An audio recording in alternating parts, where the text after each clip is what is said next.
Okay, for the last 72 hours, the entire world has basically been holding its breath. A conflict that's been simmering for years has finally violently boiled over.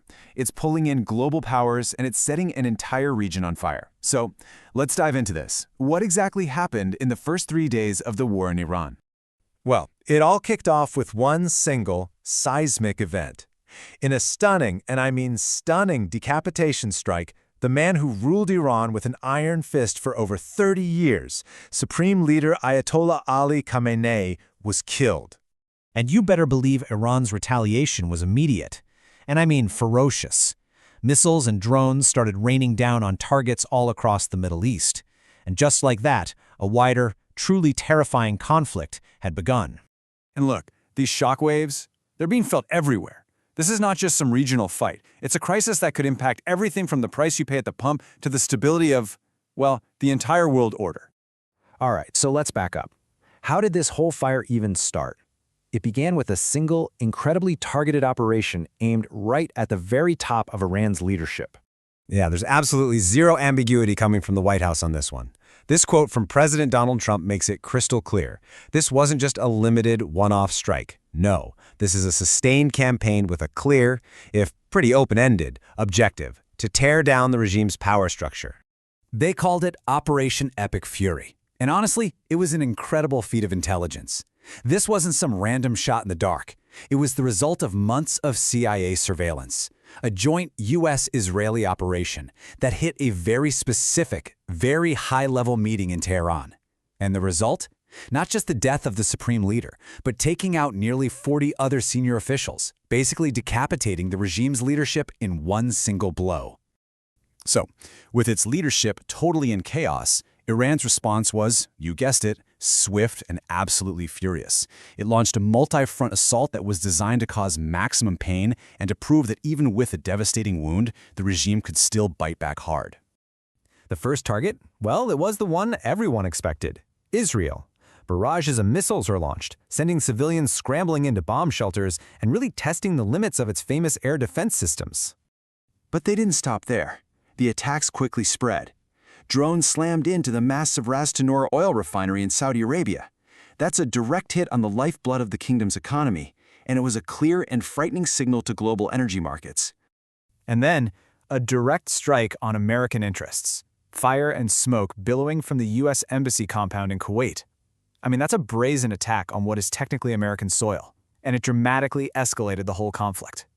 And this is the part everyone was afraid of. Iran's proxies got the call. Hezbollah, the powerful militant group in Lebanon, started firing missiles into Israel. And just like that, the war was officially wider, dragging another country right into the fight.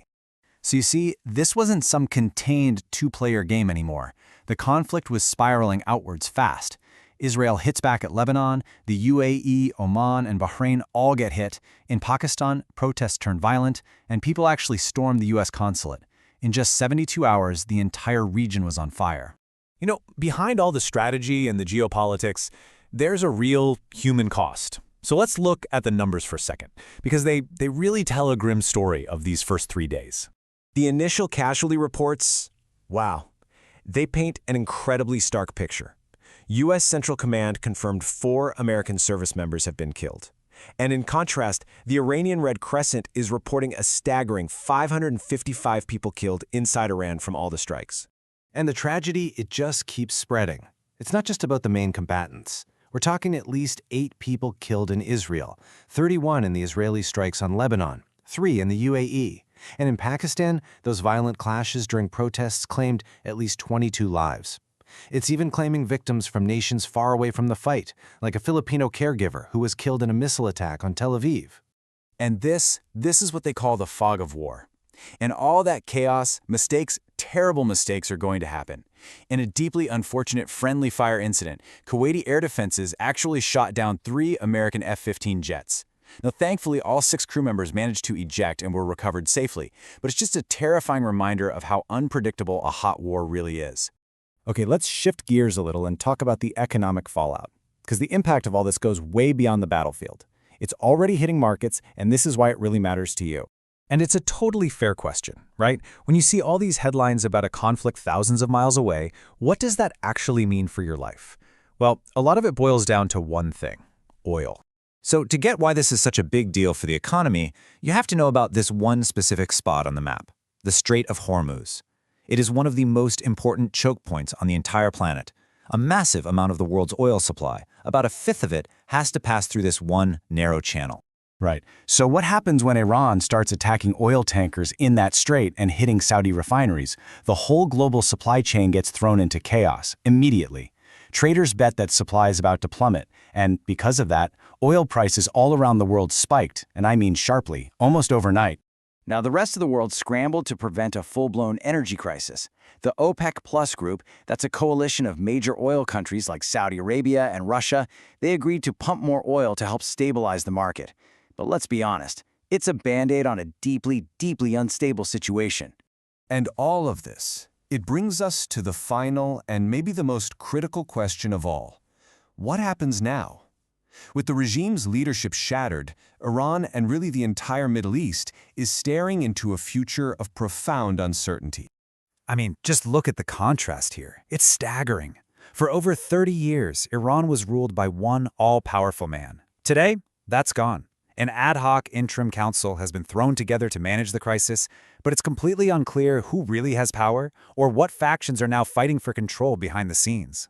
And that, right there, is the question hanging over every single thing. With the supreme leader and dozens of his potential successors all gone, who is actually in charge of the country, its military, and its nuclear ambitions? The world is just watching and waiting for an answer that will determine whether this 72-hour crisis spirals into a catastrophe that could last for years.